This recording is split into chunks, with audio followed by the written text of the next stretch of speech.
I think I used non-duality to relieve myself of the pain of my past, like a drug using the notion of I had no choice to dull the pain of my past mistakes.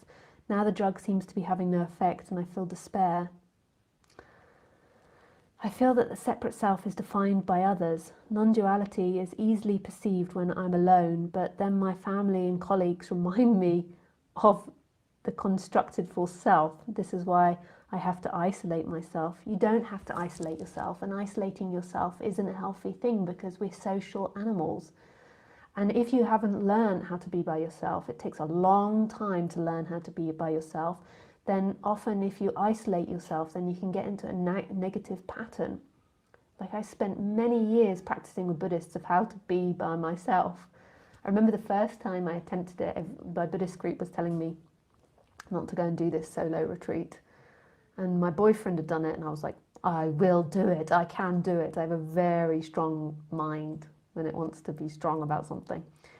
So I went to, I maybe have told you this 1,000 times, I went to this cabin in the middle of the countryside and it's near this Buddhist retreat centre. And when I went there, I just assumed there would be people at the Buddhist centre. But there wasn't. That week there was no retreat and I was in this cabin in the middle of the countryside all by myself at 24 years old. In this cabin, the front of it was all glass. And then it was like a box. Had no TV, no phone, no internet, a couple of books, a bed, and some food, and that was it. And what do you think my mind began to do? It didn't begin to tell me how wonderful it was and how wonderful the situation was. It did the sensible thing a mind does, is it acknowledged the situation and it perceived the potential dangers. And I couldn't get my mind off the perceived potential dangers. And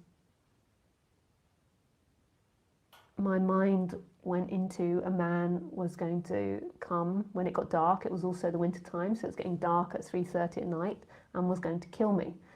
And obviously this is a trauma of mine, so it's like everyone has their particular fears, and that was my trauma, and I couldn't get my mind off it. And it got dark at 4 o'clock in the evening, and it didn't get light again till about 7:38 in the morning. So I had over 12 hours of darkness. And it's natural that the mind, when it goes to a new situation, it's going to perceive the fears. But you're not letting your mind get stuck on that is an art. Like that's an art to learn how to deal with that.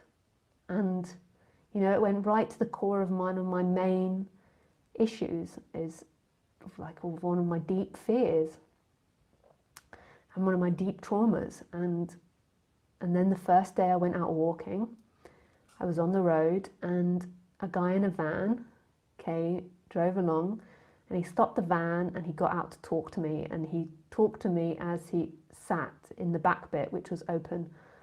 And this can be typical when you're a pretty woman. The men don't necessarily realize that they're making you afraid. He was a young guy and he just saw me, and he's from the countryside, and he just stopped to have a chat to see what I was doing.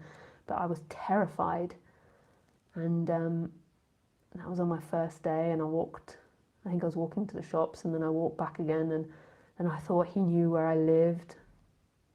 I just went into panic. And I did it for 5 days, I think. I had to do 7 days. And oh my goodness, you can't understand the terror I went through in those 5 days. Sometimes it was fine, but often my dreams were very frightening, and I'd wake up during the night and it was like a cabin that was wood. There was very thin walls, and it was just too much for me. I couldn't get my mind off those thoughts, and I got overwhelmed by it. So I often meet these people on the internet that begin to recoil from society, or they listen to the subject and they think they want to do something, and like this stuff is intense stuff psychologically. Like it's you got to be gentle with these things. You can't just throw yourself straight into the fire.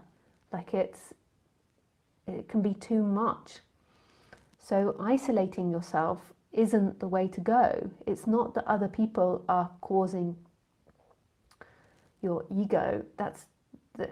It's that with other people you haven't learned how to deal with other people, and so you're avoiding it.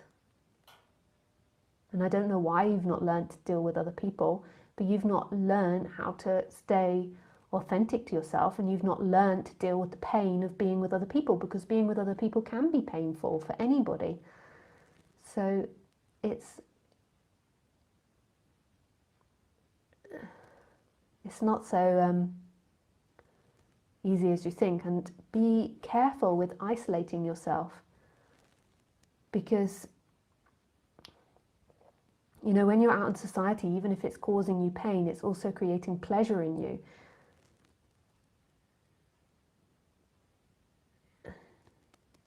Yeah. But I can't speak specifically for you, James, because I don't know you, and we have to speak more in depth about these sorts of things. You know, it's a long process to understand yourself, and I'm just giving examples of things and of my life, and hopefully you can use that to help navigate things. But I hear of a lot of people that try to do Ramana Maharshi and like live in a cave suddenly, and it's too shocking for the system that's always been interacting in a society that's always had something to do. And then if you get into the spiral of like producing lots of negative emotions and feelings, it's hard then to get yourself out of that spiral. And then you have this idea that you're going to get enlightened, and then you keep feeling more uncomfortable feelings, and then you keep telling yourself, I've failed, I've done something wrong. It can be a slippery slope. Like, it's good to be in groups. So go to your city, meet other people that are into non-duality, meet teachers, go on retreats. Don't just stay at home and watch this on YouTube. Like, go out and meet people